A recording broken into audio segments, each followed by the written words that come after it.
सर्दियों की ठंडी रात थी। गांव में घना कोहरा छाया हुआ था।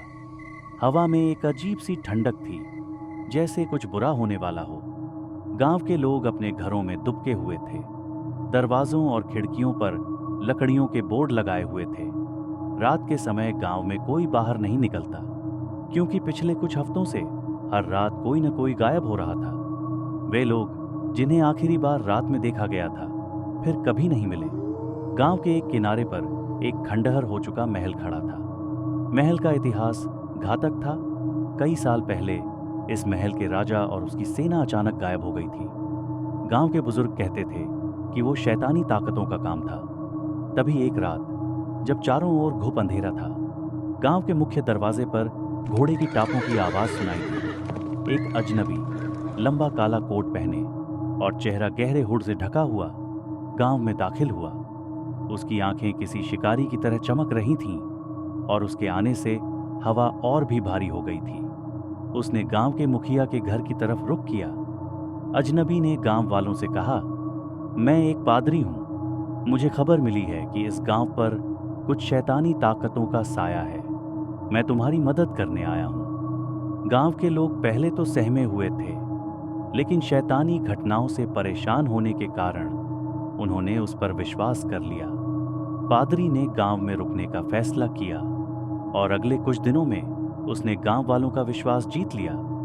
कुछ दिनों के लिए सब कुछ शांत हो गया, लेकिन एक रात अचानक फिर से वही रहस्यमयी आवाजें सुनाई देने लगीं। जंगल से आती हुई धीमी डरावनी सरसराहट, जैसे कोई बड़ी अनहोनी होने वाली हो। गांव के एक युवा लड़के, जिसका नाम एडम था, ने इन घटनाओं को करीब से देखना शुरू किया। उसे पादरी के व्यवहार में कुछ अजीब लगा। वह रात को अक्सर गांव के बाहर निकलता और लौटता तब जब पूरा गांव गहरी नींद में होता। एक दिन एडम ने पादरी का पीछा करने का मन बना लिया। उस रात चांद की हल्की रोशनी फैली हुई थी। एडम चुपचाप पादरी के पीछे जंगल की ओर बढ़ा। चारों तरफ घना कोहरा था और रास्ते में पेड़ों की छाया से हर चीज और भी डरावनी लग रही थी।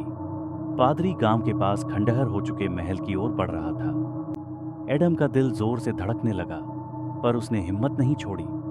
जैसे ही पादरी महल के अंदर दाखिल हुआ, एडम ने देखा कि वहां कुछ और लोग भी थे। वे सभी झुके हुए थे और किसी अजीब भाषा में बुदबुदा रहे थे। तभी एक जोर की चीख गूंजी, शैतान की हंसी, और महल की दीवारें कांपने लगीं। एडम ने देखा कि पादरी अपने असली रूप में आ चुका था। वह पादरी नहीं था, बल्कि शैतान का सेवक था। एडम के लिए अब गांव को बचाना जरूरी था। वह तेजी से गांव की ओर भागा, लेकिन रास्ते में उसे महसूस हुआ कि कोई उसका पीछा कर रहा है। जंगल की हर आवाज अब पहले से ज्यादा डरावनी लगने लगी थी। अचानक उसके पीछे से एक साया झपटा और उसे धक्का देकर गिरा दिया। एडम ने देखा कि वह कोई इंसान नहीं था। उसकी आंखें चमक रही थीं और उसका शरीर धुंध जैसा था। लेकिन एडम की किस्मत अच्छी थी। वह किसी तरह वहां से भाग निकला। गांव में वापस आकर एडम ने मुखिया और कुछ भरोसेमंद लोगों को पूरी घटना बताई, लेकिन किसी ने उस पर यकीन नहीं किया। पादरी ने सबका विश्वास जीत लिया था। तभी अचानक गांव के मुख्य चौराहे पर अजीब घटनाएं होने लगीं। पेड़ों की शाखाएं अपने आप हिलने लगीं और जमीन से अजीब सी रोशनी निकलने लगी। गांव के कुछ लोग गायब हो गए और उनकी जगह रहस्यमयी काले निशान मिले। अब एडम के पास ज्यादा समय नहीं था। उसने एक पुरानी किताब की मदद से पता लगाया कि उस शैतान को रोकने का केवल एक तरीका था। महल के अंदर की एक रहस्यमयी वस्तु, जिसे लूसीफर की आंख कहा जाता था, वह शैतान की शक्ति का स्रोत थी। एडम और कुछ बहादुर गांव वालों ने महल में घुसने का फैसला किया, लेकिन महल के अंदर का दृश्य खौफनाक था। दीवारों पर शैतानी चिन्ह और अंधेरे में छिपी हुई डरावनी परछाइयां।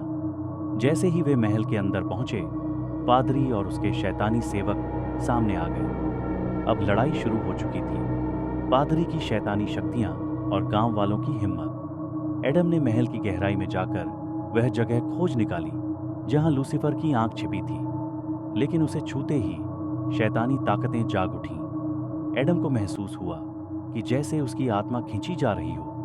उसके पास अब सिर्फ कुछ ही पल बचे थे। उसने आखिरी मंत्र पढ़ा और आंख को नष्ट कर दिया। शैतान की शक्तियां कमजोर हो गईं और पादरी तड़पते हुए खत्म हो गया। महल अब धीरे धीरे ध्वस्त होने लगा। एडम और उसके साथी किसी तरह बाहर निकल पाए। गांव वापस लौटते ही सबने राहत की सांस ली, लेकिन एडम के दिल में अब भी एक अजीब सी बेचैनी थी। कुछ हफ्तों बाद एक रात जब एडम आईने में खुद को देख रहा था, उसने अपनी परछाई में कुछ अजीब देखा। उसकी परछाई अब इंसान की नहीं थी, वह पादरी की परछाई थी। क्या शैतान सच में खत्म हो चुका था, या वह अब एडम के अंदर अपना घर बना चुका था? अंधेरे का साया अभी भी गांव में मंडरा रहा था। कहानी यहीं खत्म नहीं होती। शायद यह सिर्फ एक और शुरुआत थी।